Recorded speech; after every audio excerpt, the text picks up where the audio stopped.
The silenced genocides, power, money, and the forgotten lives. Brothers and sisters, open your eyes, open your hearts.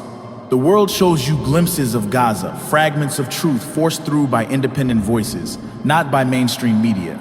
For it is not CNN or the BBC who bring you the screams of the children under the rubble. It is the people themselves, with their phones, risking death to tell us the truth. Gaza matters. Gaza is a genocide.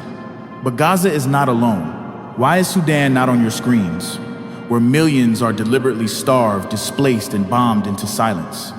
Why is famine used as a weapon, yet no outcry from the so-called defenders of human rights? Why is the Congo not in your headlines, where children as young as 6 mine cobalt with their bare hands? Where over 6 million people have died in 2 decades of war, their lives erased so the world can have gold, diamonds, and the minerals that power our devices?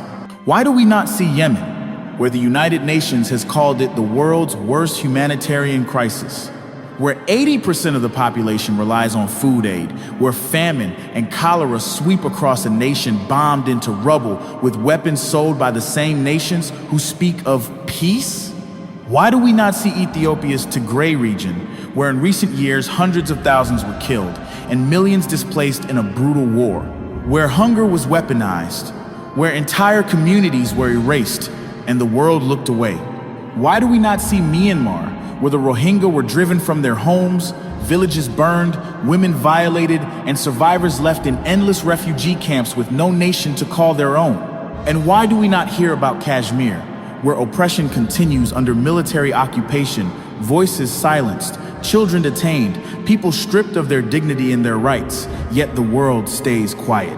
This is not about humanity. If it were, every child's hunger would matter. Every ethnic cleansing would spark outrage. Every genocide would be condemned with the same fury.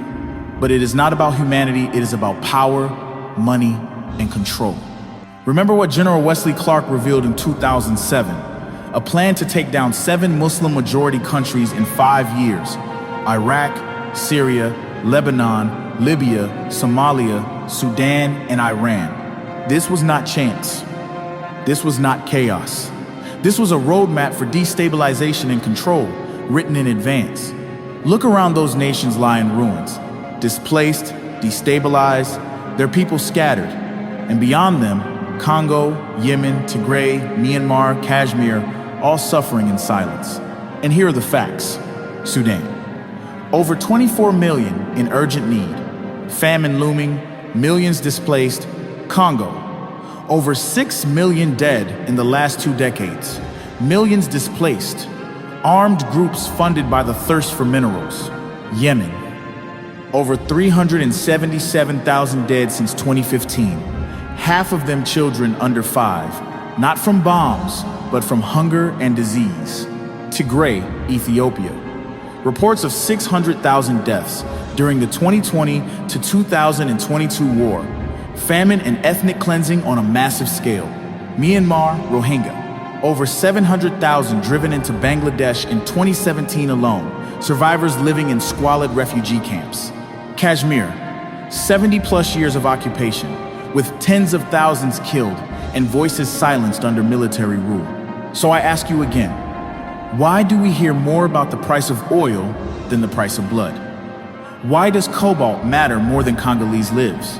Why do the tears of some children make the news while the tears of others fall unseen? Because this is not humanitarian failure, it is deliberate design. It is not chaos, it is controlled silence. So let us speak the truth, and let us speak it loud. Gaza matters. Sudan matters. Congo matters. Yemen matters. Tigray matters. Myanmar matters. Kashmir matters.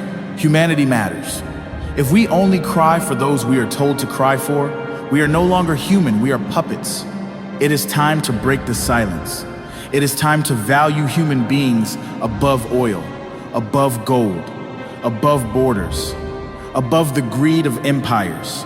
Because until we do, there will be no justice. And until there is justice, there will be no peace.